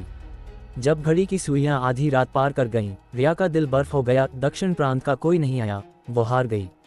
रणवीर को कैसे पता था कि वो नहीं आएंगे? युवा मालकिन, ये तो उसकी किस्मत का खेल है, वरना क्या दक्षिण प्रांत का ऑपरेशन उसके इशारे पर चलता है। हरी काका को ये बात हास्यास्पद लगी। क्या हमारी खबर गलत थी? रिया ने सोचा और रातों रात फोन करने लगी। उसी रात ओबरॉय परिवार के एजेंटों ने संदेशों की बारसी भेज दी। दक्षिण प्रांत के द्वादश छाया रक्षक मारे गए। नवग्रह सदन से रामपुर में जुटाई गई हजारों की फौज पूरी तरह नेस्तनाबूद। युवराज सिंघानिया का शव सीधा दक्षिण प्रांत पहुंचाया गया। उसी समय दक्षिण प्रांत के सभी नवग्रह सदन अज्ञात हमलावरों ने तबाह कर दिए और इतिहास से मिटा दिए। पूरा प्रांत दहशत से लकवाग्रस्त है, बाहर निकलने पर पाबंदी है, कोई बाहर नहीं जा सकता। क्या? ये रिपोर्टें पढ़कर रिया ओबरॉय ठिठक गई। उसकी आंखों में असीम आश्चर्य था। उसने परिवार को सीधा फोन किया। जवाब आया 4 शब्दों में, बिल्कुल सच्ची। हालांकि ओबरॉय परिवार जयपुर में है, मगर पूर्व देश में उसके संपर्क हैं। ये खास चैनल से आई थी, गलत नहीं हो सकती। ओबरॉय परिवार ने जब पहली बार सुना तो वो भी स्तब्ध रह गए और कई बार जांच की, तब जाकर रिया को जवाब दिया। युवराज को मारा गया, द्वादश छाया रक्षक खत्म और एक साथ सभी नवग्रह सदन राख। ऐसी कौन सी ताकत है? हरी काका सांस रोके बोले। सीने में ठंडक दौड़ गई। रणवीर रायचंद, रिया ने अचानक कहा। रणवीर रायचंद? हरी काका को विश्वास नहीं हुआ। ये दावा बहुत बड़ा था। दक्षिण प्रांत का युवराज रणवीर रायचंद को मारने आया, मगर पूरी फौज नेस्तनाबूद। ये सिर्फ रणवीर रायचंद ही कर सकता था। रिया ने अनुमान लगाया। उसे याद आया कि सुबह वो उसे चेतावनी देने गई थी, तब रणवीर पहले ही निकल चुका था। फोन पर पूछा तो बोला था कि बहुत देर हो चुकी है। अब समझ आया, बहुत देर का मतलब था कि उसने दक्षिण प्रांत वालों को पहले ही ठिकाने लगा दिया था। इसलिए रणवीर को पूरा यकीन था कि वो दरवाजा नहीं खटखटाएंगे। उसका आत्मविश्वास अंधा नहीं था। मेहमान आए थे और मारे जा चुके थे। नवग्रह सदनों का एक साथ तबाह होना, उसके पीछे भी रणवीर ही था। टाइमिंग इतनी परफेक्ट कैसे हो सकती थी? मगर रणवीर रामपुर में था। किस ताकत से उसने भौगोलिक रूप से बिखरे नवग्रह सदनों को एक साथ मिटा दिया? रिया समझ नहीं पा रही थी। 10 ओबरॉय परिवार मिलकर भी ऐसा नहीं कर सकते थे। युवा मालकिन, क्या ये संयोग हो सकता है? किसी और ने दक्षिण प्रांत को निशाना बनाया और रणवीर को किस्मत ने बचा लिया। हरी काका अभी भी मानने को तैयार नहीं थे। हो सकता है, मगर संभावना बहुत कम है।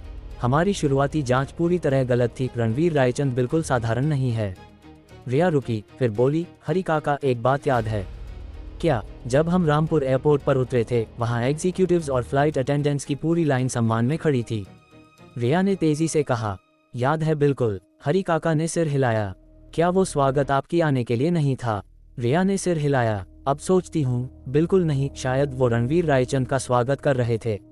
ये शब्द सुनते ही हरी काका का चेहरा बदल गया। रणवीर रायचंद का स्वागत? तो रणवीर रायचंद की असलियत? रणवीर रायचंद ने शर्त को गंभीरता से नहीं लिया। आधी रात के बाद भी वो रिया ओबरॉय को ढूंढने नहीं गया। अगली सुबह अनन्या काम पर जाने के ठीक बाद रिया ओबरॉय हरी काका के साथ दरवाजे पर पहुंची। उसने शुरुआत ही की। मैं हार गई। रणवीर ने उसे देखा। होठों पर मुस्कान फैल गई। नतीजा उसके लिए बिल्कुल आश्चर्यजनक नहीं था। अगर वो न हारती तो सचमुच कुछ गलत होता। पिछली रात अच्छी नींद आए।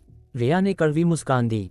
परिवार का संदेश मिलने के बाद उसकी आंख नहीं लगी थी। रणवीर को परेशान करने से डरती थी, इसलिए अब आए आंखों के नीचे काले घेरे गवाही दे रहे थे। शर्त होती है। मैंने रणवीर जी को कहा। अपनी शर्त बताए। मैं तुम्हारी मदद नहीं करूंगा, इसलिए फिर कभी यह बात मत उठाना, रणवीर ने सपाट स्वर में कहा। रिया ठिठक गई। चेहरे पर दुख की लहर दौड़ गई। उसने दिमाग लड़ाया था, हर रास्ता आजमाया था सिर्फ उसकी मदद के लिए, मगर उसकी चाल उल्टी पड़ गई और खुद फंस गई। समझ गई, मैं रणवीर जी को इस मामले में फिर कभी परेशान नहीं करूंगी। रिया ने गहरी सांस ली, भावनाओं को टूटने से बचाने की कोशिश की। चूंकि रणवीर ने मना कर दिया तो घुटने टेक कर मांगना भी बेकार। उसकी उम्मीद हमेशा के लिए टूट गई। तो फिर मैं आपको परेशान नहीं करती, अलविदा। रिया हरी काका के साथ मुड़ी और चली गई। हाय, हरी काका ने आह भरी। पहले शायद बड़बड़ाते, मगर अब रणवीर रायचंद के सामने एक शब्द ज्यादा बोलने की हिम्मत नहीं थी और चुपचाप उसके पीछे चले गए। रिया दीदी, रूही ने पीछे से पुकारा। प्यारी, दीदी को आज कुछ काम है, इसलिए रुक नहीं सकती। अगर याद आए तो पड़ोस में आ जाना। रिया ने जबरन मुस्कान दी और रूही के सिर पर प्यार से हाथ फेरा। रिया ओबरॉय और हरी काका के जाने के बाद रूही ने रणवीर की तरफ देखा। पापा, जाना चाहती हो तो जा, रणवीर ने लाचार होकर कहा। यार, रूही खुश होकर उनके पीछे दौड़ी। रुद्रधाम के विशेषज्ञ गुप्त रूप से निगरानी कर रहे थे। रणवीर को रिया ओबरॉय के कुछ करने का डर नहीं था, जब तक ओबरॉय परिवार का अस्तित्व बाकी रखना चाहते हों। रणवीर ने आगे की राह सोची। दक्षिण प्रांत पर चाल शुरू हो चुकी है, तो 7 महान परिवार ज्यादा दूर नहीं। 7 महान परिवार आगे जो भी करेंगे वो जल्दी ही दिल्ली जाएगा। पत्नी और बेटी पास होने के साथ 6 साल पुरानी खून की दुश्मनी आखिरकार चुकता होगी। आगे के कुछ समय तक रणवीर अनन्या और रूही के साथ क्वालिटी टाइम बिताने का इरादा रखता था। उस शाम वो खुद अनन्या को काम से लिवाने गया, उसे सरप्राइज देने के इरादे से। अनन्या शर्मा कंपनी से बाहर निकली। रणवीर को देखकर जबरन मुस्कुराए। रणवीर, तुम यहाँ क्या कर रहे हो? तुझे लिवाने आया हूँ, आज बाहर खाना खाते हैं। उसने खुशी से कहा। जरूरत नहीं, घर पर खाएंगे, मैं बनाऊंगी, उसने सोचकर कहा। तू अब जनरल मैनेजर है, तनख्वाह कई गुना हो गई, पैसे खर्च करने से डरती है। मेरी तरफ से चिंता मत कर, रणवीर ने जिद की। अगली बार। रणवीर, सचमुच बाहर जाने का मन नहीं, उसने नरमी से टाला। ठीक है, घर ही चलें। रणवीर ने ज्यादा नहीं दबाया। रास्ते में सब्जी ली। घर पहुंचकर अनन्या ने खाना बनाया, मगर मन कहीं और था, सब्जी लगभग जल ही गई। रणवीर ने नोटिस किया मगर कुछ नहीं कहा। डिनर के बाद रूही लिविंग रूम में खेल रही थी। रणवीर अनन्या शर्मा के पास गया। सच बता, कंपनी में किसी ने तंग किया है? अध्याय 45 वेडिंग ड्रेस बेचना। मगर मैं जनरल मैनेजर हूँ, मुझे तंग करने की हिम्मत कौन करेगा? अनन्या शर्मा ने कहा। सोचिए तो, पूरी कंपनी में अनन्या से ऊपर सिर्फ जगदीश सेठ ही हैं। मगर जगदीश सेठ के पास 100 हिम्मतें भी हों तो अनन्या को तकलीफ नहीं पहुंचाएगा जब तक कंपनी रखना चाहता हो। तो फिर क्या चिंता है? मुझे बता, रणवीर ने दबाव डाला। कुछ नहीं, बस काम की छोटी मोटी बातें, अनन्या शर्मा ने समझाया। सचमुच? रणवीर को यकीन नहीं हुआ। सचमुच, मैं तुमसे झूठ नहीं बोलूंगी। अनन्या शर्मा की नजरें इधर उधर भाग रही थीं, आत्मविश्वास की कमी साफ थी। अनन्या, मैं तेरा पति हूँ, कुछ भी गलत हो तो सीधा मुझे बता, रणवीर ने सलाह दी। बिल्कुल, मुझे पता है तुम मेरे पति हो, चिंता मत करो, सचमुच कुछ नहीं। जल्दी से रूही के साथ खेलो, मुझे अभी कुछ काम निपटाना है, अनन्या शर्मा ने टालने की कोशिश की। ठीक है, जबरदस्ती नहीं करूंगा, रणवीर ने सिर हिलाया। अनन्या पर ज्यादा दबाव नहीं डालना चाहता था और मुड़ा तो रूही को लेकर खेलने लगा। रणवीर को रूही के साथ खेलते देख अनन्या शर्मा ने आह भरी, फिर बेडरूम में गई और धीरे से दरवाजा बंद कर लिया। अलमारी खोली तो एक बर्फ जैसी सफेद वेडिंग ड्रेस साफ सुथरी धूल कवर में लटकी थी, बिल्कुल दाग धब्बा रहित। ये रणवीर ने उसे दी थी और वो बहुत संभाल कर रखती थी। धीरे से वेडिंग ड्रेस उतारी, उस पर चमकते हीरे देखकर अनन्या की आंखें प्यार से भर गईं, हाथ फेरते हुए मन नहीं मान रहा था। रणवीर, मुझे माफ करना। काफी देर सोचने के बाद अनन्या ने आखिरकार फैसला किया। फोन निकाला, देर तक हिचकिचाई, फिर एक पुराना नंबर ढूंढकर डायल किया। हेलो वाडिया जी। अनन्या, मुझे उम्मीद नहीं थी कि तुम फोन करोगी। ओह, मुझे तुमसे मिलना है। ... अगली सुबह अनन्या शर्मा एक बड़ा बैग लेकर काम पर गई। अनन्या, क्या ले जा रही हो? भारी लग रहा है। मैं कंपनी छोड़ दूं? रणवीर ने चिंता से पूछा। कंपनी के कुछ दस्तावेज? जरूरत नहीं, मैं टैक्सी ले लूंगी। तुम घर पर रूही का ख्याल रखो, अनन्या शर्मा ने मना किया और टैक्सी बुलाई। अनन्या सादी लड़की है, उसके मन की बात चेहरे पर साफ दिखती है। रणवीर सचमुच चिंतित था और विक्रम को फोन किया। विक्रम, क्या कंपनी में अनन्या को कोई परेशानी है? नहीं, विक्रम ने पक्के स्वर में कहा। हालांकि कल कुछ लोग कंपनी में भाभी से मिलने आए थे, मुझे चेहरे कुछ जाने पहचाने लगे। जाने पहचाने? कौन थे वो? रणवीर ने पूछा। शर्मा परिवार के लगते थे, विक्रम ने कहा। शर्मा परिवार? रणवीर की आंखें ठंडी हो गईं। जिस दिन वो अनन्या को ले गया था उस दिन उसने शर्मा परिवार को सख्त चेतावनी दी थी। फिर भी अनन्या को परेशान करने की हिम्मत? तुमने तब क्यों नहीं बताया? पहले लगा साधारण ग्राहक हैं, आज आपने पूछा तो अचानक याद आया, विक्रम ने कहा। अनन्या की रक्षा करो और कुछ भी हो तो तुरंत मुझे बताओ, रणवीर ने हुक्म दिया। जी, विक्रम ने दृढ़ स्वर में कहा। सिर्फ आधे घंटे बाद विक्रम ने अचानक संदेश भेजा। हॉल मास्टर, भाभी ने आपके दी हुई वेडिंग ड्रेस बेच दी, सिर्फ 50,000 में, और वो आदमी उन्हें अपने ऑफिस ले गया। ये सुनते ही रणवीर की आंखें खून हो गईं। 50,000 में वो ड्रेस? दिन दहाड़े लूट? उस पर लगा एक भी हीरा उससे ज्यादा का था, तो उसकी चोरी छिपे बाहर जाना सिर्फ ड्रेस बेचने के लिए था? क्या कल शर्मा परिवार का आना इससे जुड़ा था? एक पल गंवाए बिना उसने रूही विक्रम को सौंपी और उस पते की तरफ दौड़ा। ड्रेस सस्ते में खरीदना एक बात थी, अनन्या को अपने ऑफिस बुलाना पूरी तरह गलत इरादे का संकेत था। 10 मिनट बाद गाड़ी एक लग्जरी ट्रेडिंग फर्म के बाहर रुकी। वाडिया जी अनन्या शर्मा को सीधा कॉन्फ्रेंस रूम में ले गए। वो पूरे सज्जन बने रहे, कहते रहे कि उनके क्लाइंट बहुत अमीर हैं और ड्रेस 50,000 से कहीं ज्यादा में बिक सकती है। मगर जैसे ही वो अंदर घुसी, उसने दरवाजा जोर से बंद कर दिया। कमरे में सिर्फ वो दोनों रह गए। वाडिया जी, आप क्या कर रहे हैं? क्लाइंट्स का परिचय कराने की बात नहीं थी। अनन्या तंग गई। अभी नहीं आए, पहले हम बात कर लें। वो मुस्कुराया, नजदीक आता गया। अनन्या पीछे हटती गई। आराम से, मैं तुम्हें कभी नुकसान नहीं पहुंचाऊंगा, बस पास आने से खुद को रोक नहीं पा रहा। मुझे पता है तुम मुश्किल में हो और बहुत पैसों की ज़रूरत है। मैं तुम्हें हमेशा से पसंद करता हूँ, मेरे साथ हो जाओ। जितने चाहिए मैं आगे दे दूंगा। वाडिया जी आगे बढ़ा, आंखें जल रही थीं। मैं शादीशुदा हूँ, अपनी हद में रहो। उसने सख्त चेतावनी दी। शादी कोई रुकावट नहीं, मेरी रखेल बन जाओ। मैं लंबे समय तक रखूंगा, हर महीने 50,000। उसका नकाब उतर गया, नजरें अनन्या पर जम गईं। वो कठिनता से निगल रहा था। मैंने तुम्हें ऐसा इंसान कभी नहीं समझा था। ड्रेस वापस करो, मैं नहीं बेच रही। वो मुड़ी और जाने लगी। बेचोगी या नहीं, तुम्हारी मर्जी। होश में आओ अनन्या शर्मा, तुम्हारे पहले से बच्चा है, तुम्हें रखना मेरी मेहरबानी है, इसलिए संत बनना बंद करो। वो झपटा। उसके छूने से पहले दरवाजा टैंक से टकराया जैसा धमाके से अंदर आया। लकड़ी के टुकड़े उड़े, दीवार पर मकड़ी के जाले जैसे दरारें फैल गईं। एक लात हवा में चमकी और वाडिया जी पर भारी हथौड़े जैसी गिरी, रुकने का नाम नहीं। धड़ाम, वाडिया जी उड़े, डेस्क पर जा गिरे और ठोस लकड़ी की टेबल उनके नीचे चकनाचूर हो गई। धूल का गुबार उठा। वो मरे कुत्ते जैसे पड़े थे, हिल भी नहीं पा रहे थे। अनन्या चौंकी। प्रतिक्रिया करने से पहले एक बांह उसकी कमर में लिपट गई। वो चीखी, मुड़कर देखा और ठिठक गई। रणवीर, पागल लड़की, उसने डांटा। कुछ नहीं बताया, ड्रेस सस्ते में बेची और खुद मुसीबत में पड़ते पड़ते बची। तुम कौन हो भाड़ में? वाडिया जी ने गुर्राया। उसका पति। रणवीर ने गर्जा और वाडिया जी की छाती पर पैर रख दिया। चटाक, पसलियां टूटी। वाडिया जी चीखे जैसे कट्टे सुअर। मेरी बीवी पर हाथ डालने की हिम्मत, जीना छोड़ दिया है क्या? उसने और जोर से दबाया। छाती कुचलते कुचलते वाडिया जी के मुंह से खून निकला। चेहरे पर दहशत छा गई। मालिक, गलती हो गई, माफ कर दो प्लीज। मेरी बीवी को बता कि यह ड्रेस कितने की है। रणवीर ने ड्रेस उठाई, स्वर बर्फ जैसा। कम से कम 3 करोड़, वाडिया जी ने हाँफते हुए कहा। 3 करोड़? अनन्या की आंखें फटी रह गईं। विश्वास नहीं हुआ। तुमने मुझे जानबूझकर ठगा। अनन्या, मैं होश खो बैठा था। अपने पति से कहो मुझे छोड़ दें। वाडिया जी ने गिड़गिड़ाया। अनन्या कहने की हिम्मत भी तुझे? रणवीर ने और दबाया। चटाक चटाक और पसलियां टूटी। वाडिया जी बेहोश होने को थे। मैंने तुम्हें बिल्कुल गलत समझा, अनन्या ने कहा। दिल टूट गया, उसे लगा था वो ईमानदार है। पछतावे की अब देर हो चुकी। मर। रणवीर ने आखिरी वार की तैयारी की। रणवीर, बात को और बिगाड़ो मत, उसने विनती की। ठीक है, बीवी की खातिर तेरी गंदी जान बख्श देता हूँ। उसका पैर तेजी से उठा और गिरा।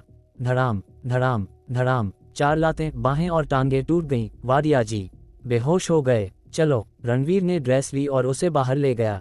उनके जाने के ठीक बाद छायाएं प्रकट हुईं और वाडिया जी को उठाकर ले गईं। अगले जन्म में याद रखना, हमारे हॉल मास्टर की औरत को कभी छूने की कोशिश मत करना। रणवीर ने घोषणा की थी, मेरी बीवी या बच्ची को नुकसान पहुंचाया तो बिना माफी मारेगा। अस्थायी राहत हमेशा की माफी नहीं। घर जाने की बजाय रणवीर अनन्या शर्मा को यमुना नदी किनारे पार्क ले गया। वो चाहता था कि रूही के सामने आने से पहले वो शांत हो जाए। अनन्या, पता है तुझे कि अभी क्या होने वाला था? उसने गुस्से से कहा। कभी इतना गुस्सा उस पर नहीं किया था। माफ करना, मुझे नहीं सोचा था कि वो तकलीफ की आंसू बह निकले। पैसे की इतनी तंगी थी कि वाडिया जी से मिलने का जोखिम लिया और क्लाइंट्स के लालच में उसके साथ चली गई। उसे रोता देख रणवीर का दिल पिघल गया। उसने उसे गले लगा लिया। तुझे दोष नहीं दे रहा, हो गया, बस आगे सावधान रहना। ओह, उसने आज्ञाकारी सिर हिलाया। काफी देर बाद वो संभली। बता क्या हुआ? मेरी दी हुई ड्रेस तक क्यों बेची? कल मेरे मम्मी पापा कंपनी आए थे, उसने कबूल किया। क्यों? बोलते हैं कि मैं अभी भी शर्मा हूं और अब तुम्हारे साथ हूं, तो दहेज में 10 लाख चाहिए, वरना काम पर हंगामा करेंगे। मुझे डर था कि वो सचमुच करेंगे और मुझे पता था कि तुम्हारे पास अभी पैसे नहीं, इसलिए खुद ही संभालने की कोशिश की। बात करते हुए उसकी आंखें फिर लाल हो गईं। अध्याय 47। थोड़ा मिला तो और मांगने लगे। अनन्या शर्मा की बात सुनकर रणवीर रायचंद की आंखें बेहद ठंडी हो गईं। शर्मा परिवार सचमुच हार नहीं माना और 10 लाख मांगने की हिम्मत कर रहे हैं। अगर अनन्या से शादी के लिए होता तो 10 लाख क्या, 1000 करोड़ भी रणवीर दे देता। मगर शर्मा परिवार से पाला है तो उन्हें 1 कौड़ी भी नहीं मिलनी चाहिए। पिछले कुछ सालों में अनन्या ने शर्मा परिवार में कितनी तकलीफें सही हैं। सुरेश शर्मा और उनकी पत्नी ने इस बेटी को सिर्फ एक सामान समझा, अच्छे दाम में बेचने के लिए। यह नहीं सोचा कि अनन्या जिएगी या मरेगी। पिछली बार अनन्या की खातिर मैंने शर्मा परिवार के सभी को छोड़ दिया था, वो भी काफी मेहरबानी थी। अब फिर दरवाजा खटखटाने की हिम्मत, सचमुच मौत मांग रहे हैं। रणवीर, माफ करना, मगर मेरे पास सचमुच कोई चारा नहीं था। पिछली बार घर बेचने की कमीशन और मेरी बचत मिलाकर भी 10 लाख नहीं हो रहे थे, इसलिए वेडिंग ड्रेस बेची। मैंने सोचा था कि अस्थायी रूप से गिरवी रखूंगी, बाद में पैसे होने पर वापस ले लूंगी, मगर ऐसा हो गया। अनन्या शर्मा को बहुत अपराध बोध था, बोलते बोलते आंसू आने को थे। सारा दोष तेरा नहीं, आखिर तेरी जगह पर खड़ा होकर सोचूं तो तूने कुछ गलत नहीं किया, रणवीर ने सांत्वना दी। आंखें अनन्या के लिए दर्द से भरी थीं। अनन्या भी उसे परेशान नहीं करना चाहती थी, इसलिए यह बात नहीं बताई और खुद ही हल करने चली गई, मगर गड़बड़ कर बैठी। शर्मा परिवार का मामला मुझे सौंप दे, तुझे चिंता करने की जरूरत नहीं, रणवीर ने कहा। रणवीर, अनन्या ने पुकारा, चेहरा परेशान। रणवीर को बिना कहे भी समझ आ गया कि अनन्या क्या सोच रही है। शर्मा परिवार वाले पहले से इतने बेशर्म हो चुके हैं, फिर भी तू नरमी बरतने का इरादा रखती है। अनन्या सचमुच परेशान थी, डर थी कि रणवीर जल्दबाजी कर बैठेगा। हाय। रणवीर ने गहरी सांस ली। तेरी खातिर वादा करता हूँ, शर्मा परिवार के साथ कुछ नहीं करूँगा, मगर इस मामले की चिंता मत कर, मैं संभाल लूँगा। पहले घर चलें। रास्ते में अनन्या ने अचानक पूछा, रणवीर, क्या तुम्हें लगता है कि मैं बहुत कमज़ोर हूँ? कमज़ोर? रणवीर को उम्मीद नहीं थी कि अनन्या खुद को ऐसा कहेगी। पूरे परिवार का बोझ अकेले उठाया, जिससे प्यार नहीं उससे शादी करने से साफ इनकार किया। अनगिनत लोगों की ठंडी नज़रें और ताने सहे, यहाँ तक कि परिवार से निकाल दी गई, फिर भी रूही को मजबूती से जन्म दिया और उसके बाद अकेले छोटा परिवार चलाया। मुझे ऐसे मजबूत लोग कम ही मिले हैं, तू कमज़ोर कैसे हो सकती है? रणवीर ने प्रशंसा से कहा। आंखें अनन्या शर्मा के लिए प्यार से भरी थीं। मुझे डर है कि तुम्हें लगता हो मैं शर्मा परिवार के साथ बहुत नर्म हूँ, अनन्या हिचकिचाई। तेरी मजबूरी मैं समझता हूँ, ठीक है, ज्यादा मत सोच, रणवीर ने सांत्वना दी। आधे घंटे बाद रणवीर और उसकी पत्नी घर लौटे। थोड़ी देर बाद विक्रम एक बड़ा बैग लेकर आया। हॉल मास्टर, 10 लाख तैयार हैं। रणवीर ने बैग लिया और तुरंत अनन्या शर्मा के पास ले गया। यह क्या है? अनन्या ने जिज्ञासा से पूछा। खोल कर देख, रणवीर ने मुस्कुराते हुए कहा। अनन्या ने हैरानी से बैग खोला और तुरंत चीखी, इतने पैसे कहाँ से आए? ज्यादा मत पूछ, मैंने कहा न कि मैं संभाल लूंगा, रणवीर ने मुस्कुराते हुए कहा। रणवीर, तुमने कोई गलत काम तो नहीं किया? अनन्या शर्मा ने स्तब्ध होकर रणवीर को देखा। वो नजर, जैसे रणवीर ने किसी को लूट लिया हो। रणवीर बोलने को रह गया और उसके माथे पर जोर से खटका मारा। फिर बकवास की तो देखना, मैं तेरे साथ कुछ गलत कर दूंगा। अरे अरे, अब गलत हरकतें शुरू करने लगे, अनन्या शर्मा ने आंखें तरेरी। पहले तय नहीं किया था, मैं कोई गड़बड़ नहीं करूंगा। कुछ बातें तुझे बताना मुश्किल है, बस मुझ पर भरोसा रख, रणवीर ने कहा। ठीक है, नहीं पूछूंगी, अनन्या ने सिर हिलाया, जिज्ञासा दबाते हुए, यह मानकर कि इस परिवार के लिए रणवीर कोई गलत काम नहीं करेगा। 10 लाख तैयार हैं, मगर एक शर्त है, रणवीर ने कहा। क्या शर्त? मैं शर्मा परिवार को दूंगा, तू मत जाना, रणवीर ने कहा। शर्मा परिवार बेहद बेशर्म है, अगर अनन्या गई तो जरूर तंग करेंगे। कोई बात नहीं, मगर वादा करो कुछ गड़बड़ मत करना, अनन्या ने गंभीरता से कहा। ठीक ठीक, बीवी की हर बात मानूंगा, रणवीर ने कड़वी मुस्कान के साथ कहा। उस दोपहर अलविदा कहकर रणवीर 10 लाख लेकर निकला। जब वो शर्मा परिवार के दरवाजे पर प्रकट हुआ, उसका चेहरा पहले से ही बेहद ठंडा था। शर्मा परिवार की विला, जो कुछ समय पहले तबाह हुई थी, अभी मरम्मत चल रही थी, कुछ मजदूर काम कर रहे थे। काफी अमीर हैं, फिर भी दोबारा बना रहे हैं, रणवीर ने ठंडे स्वर में कहा। इतने पैसे होने के बावजूद अनन्या के साथ इतनी बेरुखी, शर्मा परिवार का हर सदस्य बेहद स्वार्थी है। धड़ाम, रणवीर ने सीधा शर्मा परिवार में कदम रखा और विशाल हत्या की आभा जोर से फैल गई। तुम कौन हो? एक नई नौकरानी ने घबराकर पूछा। रणवीर रायचंद, रणवीर ने गर्जा। बस नाम सुनते ही शर्मा परिवार में हड़कंप मच गया। रणवीर रायचंद के दरवाजे पर आने की खबर सुनकर सबके दिल धड़क गए। कुछ दिन पहले शादी के मंडप में रणवीर का धावा और सबको डराने का दृश्य अभी भी आंखों के सामने था। जरूर वो मरी हुई लड़की अनन्या ने उकसाया होगा। रणवीर को पता चल गया कि हम पैसे मांगने गए थे, लता शर्मा ने कोसा। डरने की क्या बात, रणवीर बस किस्मत का मारा है। खुराना परिवार को पहले ही उनके दुश्मनों ने तबाह कर दिया था, वरना रणवीर मर चुका होता, स्नेहा शर्मा ने तिरस्कार से कहा। चलो, मैं जाकर देखता हूँ, सुरेश शर्मा ने क्रोध से कहा। चूंकि पैसे मांगने की हिम्मत की थी तो रणवीर के आने से डरने की क्या बात। मन में तो यही सोचा, मगर रणवीर को देखते ही दिल धड़क गया। रणवीर दरवाजे पर खड़ा था, जैसे कोई यमदूत, पूरे बदन से दबंग आभा फैल रही थी, गहरी और अजय, जिससे सुरेश शर्मा जैसे साधारण लोग टकरा नहीं सकते थे। उस दिन रणवीर के सामने घुटने टेक कर माफी मांगने की याद आते ही चेहरा असहज हो गया। रणवीर रायचंद, मेरे शर्मा परिवार में क्या काम है? सुरेश शर्मा ने कांपते स्वर में कहा। बिल्कुल आत्मविश्वास नहीं था। धड़ाम, रणवीर ने सीधा बैग फेंका और नोटों के ढेर बाहर बिखर गए। इतने पैसे? सुरेश शर्मा और बाकी सबकी आंखें लालच से चमक उठीं। यहाँ 10 लाख हैं। 10 लाख? लता शर्मा क्षण भर के लिए हिल गईं और दौड़कर पैसे उठाने लगीं। धड़ाम, रणवीर ने अचानक पैर से जोर लगाया और जमीन तुरंत चटक गई। दरारें लता शर्मा के पैरों तक फैल गईं, उन्हें चीख मारकर गिरा दिया। ये पैसे ले सकते हो, मगर याद रखना, आज से अनन्या का शर्मा परिवार से कोई रिश्ता नहीं। अगर फिर अनन्या को परेशान करने की कोशिश की तो मुझे बुरा मत मानना, रणवीर ने ठंडे स्वर में कहा। ठंडी नजरें सब पर फिर आईं।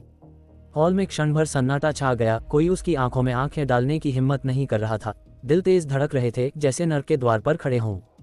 ख्याल रखना, रणवीर मुड़ा और चला गया। शर्मा परिवार पर नजर डालने की जहमत भी नहीं की। लालची भेड़ियों का झुंड सिर्फ फायदे की सोचते हैं। अगर अनन्या को तकलीफ न होती तो इनके किए की सजा में मौत भी कम होती। रणवीर के जाने के बाद शर्मा परिवार पर छाई डरावनी आभा हट गई। सुरेश शर्मा और बाकियों ने राहत की सांस ली, जैसे नर्क से लौटे हों। मगर उनकी नजरें जमीन पर बिखरे नोटों के ढेर पर जमी और आंखें तुरंत चमक उठीं। कुछ और सोचने की फुर्सत नहीं। लता शर्मा ने नकदी गले लगाई और अपनी छोटी बेटी स्नेहा शर्मा के साथ वहीं गिनने लगीं। 10 लाख, पूरे 10 लाख, एक भी कम नहीं, सब असली नोट। हम तो मालामाल हो गए। सब हंस पड़े, चेहरे विकृत हो गए।